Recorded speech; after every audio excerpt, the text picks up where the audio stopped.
The quest for the Grail is not archaeology. Why do you seek the cup of Christ?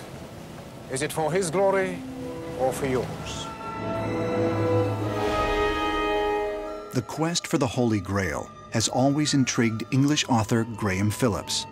His book on the subject, published in 1995, caused a firestorm of controversy by proposing yet another theory about the Grail's origins.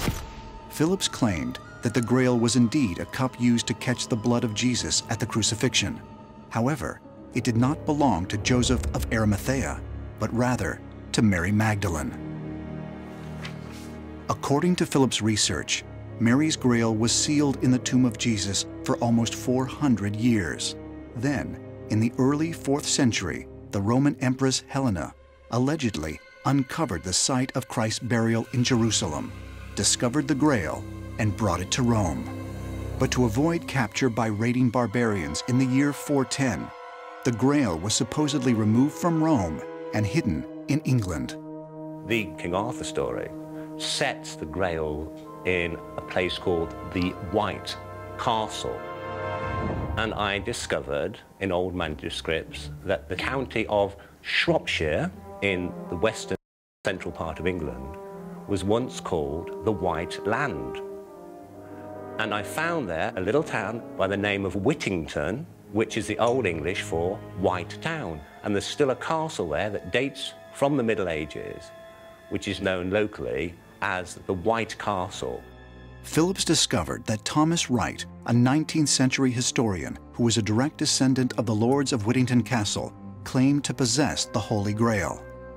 But because he had no heir to hand it on to, he hid it, and like some sort of latter-day Merlin, decided to leave a series of clues as to where it was, so some worthy person in the future could rediscover it. I ended up following those trail of clues, Indiana Jones style. I've seen this window before. Where? Right here, in Dad's diary. Dad was onto something here. The most important clue was a stained glass window that depicted the 4 gospel writers, Matthew, Mark, Luke, and John. What's interesting is the St. John figure, when you look closely, appears to be a woman holding the chalice. Could this figure be a thinly disguised Mary Magdalene? Above the figures' heads are the 4 symbols that represent the gospel writers: an angel, a lion, a bull, and an eagle. The eagle figure is directly above the head of the John Mary Magdalene figure. The final clue led Phillips to a statue of an eagle, which was hidden in a cave in central England. When the eagle statue was moved, it broke, and inside was a cup. And this is the item that was discovered at the end of an astonishing trail of clues that I believe is the original Holy Grail.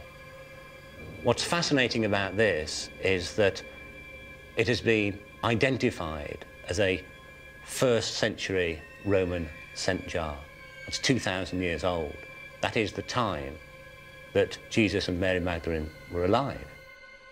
This is made of onyx, which is green alabaster.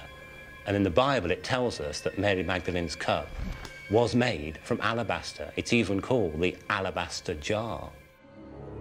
Now, I am convinced that the story of the Holy Grail is real.